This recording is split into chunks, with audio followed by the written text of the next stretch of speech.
walking with it.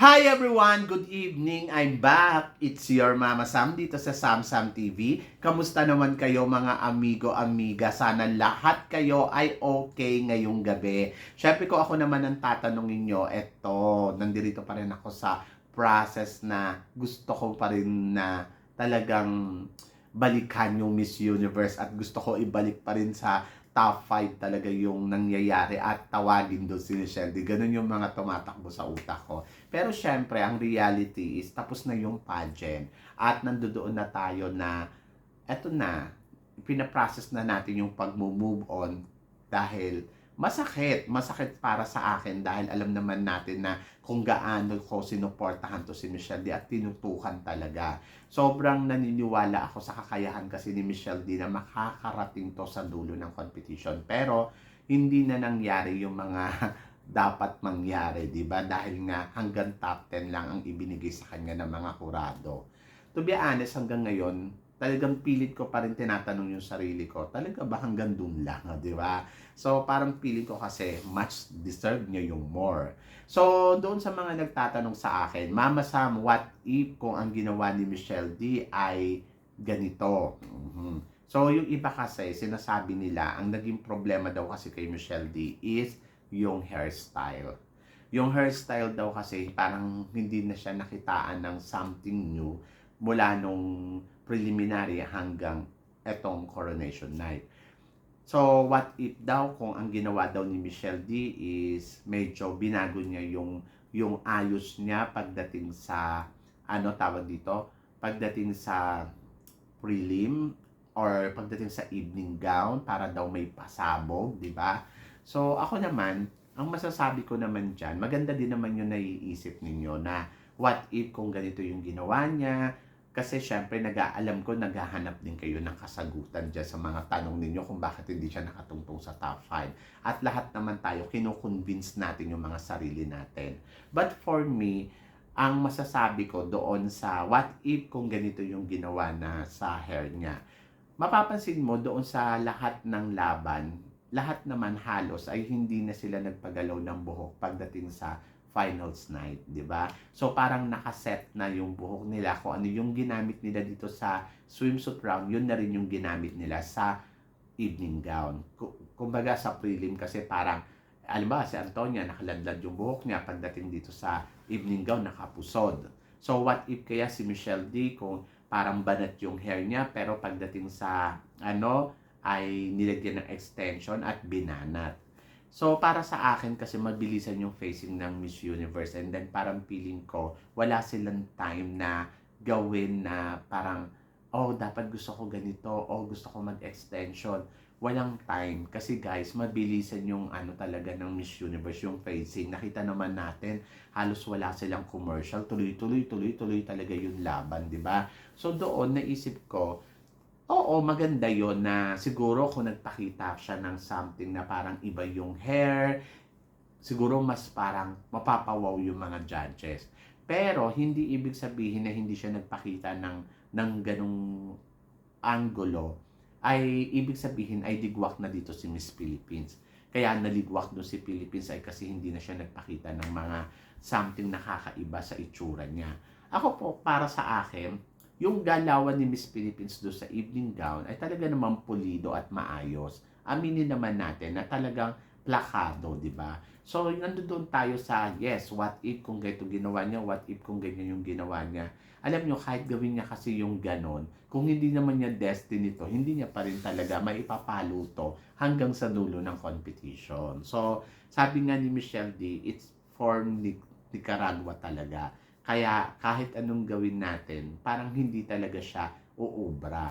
Pero, yun doon sa top 5, kahit magpusod siya or hindi, dapat nakapasok pa rin siya sa top 5. Kasi sabihin natin na, yes, hindi na karoon ng wow na eksena. Pero kasi, yung performance naman na pinakita ni Michelle D, talaga naman palong-palo naman, di ba? So, sabi ko, unfair lang talaga yung mga judges kasi hindi nila nakita kung ano yung ipinakita dito ni Michelle D. So, hindi na nila nagustuhan. Parang na MJ Lastimosa tayo noon na parang ang ganda-ganda ng drama ni MJ Lastimosa pero dinedma lang ng judges. So, yon. So, maikukumpara ko talaga yung laban ni Michelle D na parang na MJ Lastimosa na dapat nakatungtong pa sa top 5 pero hindi na nakarating.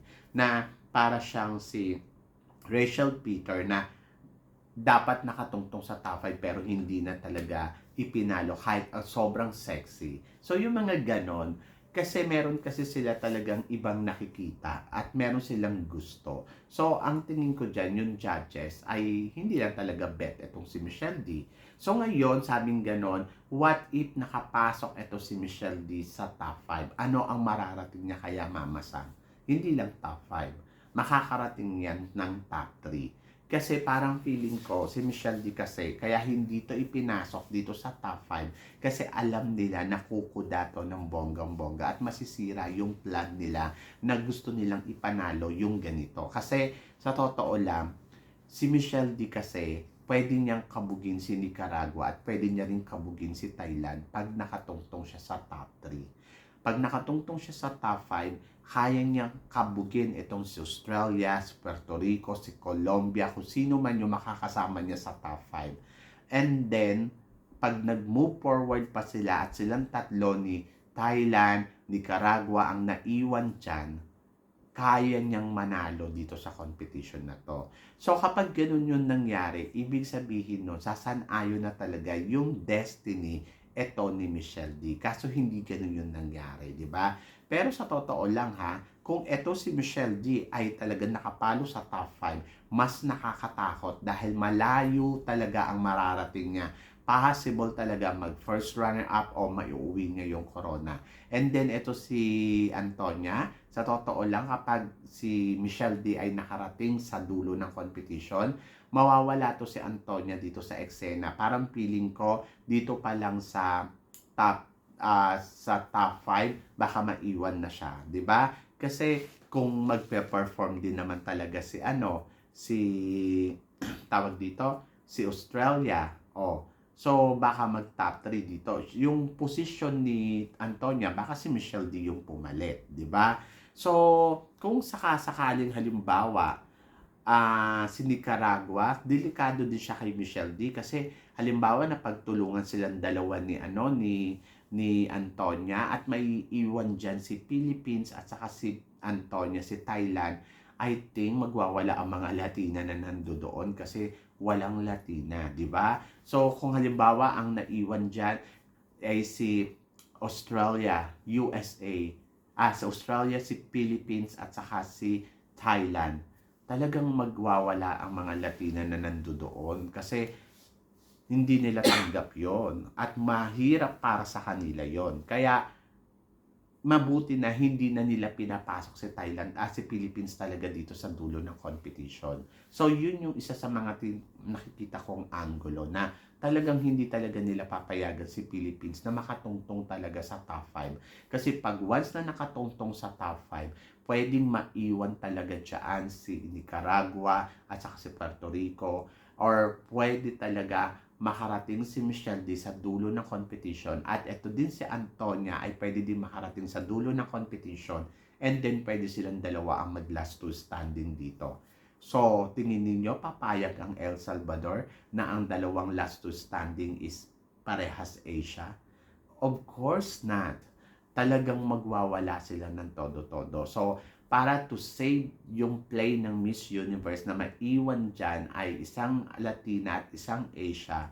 So talagang hahayaan nila na malaglag si Michelle D dito sa top 5. At saka, isa pa sa mga nakita ko, kung pinapasok nila si Michelle D sa top 5, Diyos ko, sira lahat ng plano nila kasi pwedeng si Michelle D pa ang manalo dito. Ayun yung diskarte ng mga judges kaya hindi na nila pinapasok itong si Michelle D dito sa top 5 ng competition ng Miss Universe kasi maloloka talaga sila. Kasi possible na pwede uli Philippines ang manalo sa sobrang strong ni Michelle D kagabi ay nako, ako na nagsasabi sa inyo, yung mga judges, talagang nandoon sila na nilaro din nila yung mga kandidata para makapasok at manalo etong si Nicaragua. Ang pinorotektahan dito ng mga judges na Latino, si Nicaragua na makarating. Kaya nga 'di ba, parang alam nila na medyo mahina yung ibang kandidata pagdating sa Q&A. So senior nila na hindi makakalusot yung ibang kandidata kay Nicaragua. Kumbaga, ang gusto kasi nila diyan manalo, syempre, yung manok nila. So, yon. So, kaya naiintindihan ko kung bakit ngayon hindi nila pinapasok si Michelle D. Kasi once na pinapasok nila si Michelle D dyan, magtutuloy-tuloy yan. And then yung mga judges, syempre hindi nila gugustuhin. So, ang gusto nila kasi syempre maiwan dyan ay talagang Latina pa din. So, yon. So, ako isa yun sa mga angulo na tinitignan ko. Kaya, nalungkot ako kasi parang talagang unfair talaga tong laban na to kay Michelle D. Pero kung nakarating si Michelle D sa top 5, sigurado kanya ang corona ng Miss Universe. So, yon. Kaya, hindi na nila pinaabante to ng todo-todo kasi malayo ang mararating ni Michelle D hanggang sa dulo ng competition to for sure. So, naging mautak lang din talaga yung mga judges kasi alam nila yung game eh. So, yon. Kaya ako, malungkot ako kasi parang hinayaan ng mga judges na ganito talaga, hinarangan nila eh. So, sila na yung nagbigay ng ng hindi magandang move. So, kaya parang feeling ko, mababa ang score ng mga judges na ibinigay dun sa evening gown. Lalo na yung lumabas si Michelle din na, wow, sobrang ganda, panalo. So, yun. Dinali nila dun si Michelle din ng bonggang-bongga. So, yun. Kayo ba guys? Ano guys ang tingin ninyo? What if kung nakapasok si Michelle D sa dulo ng competition?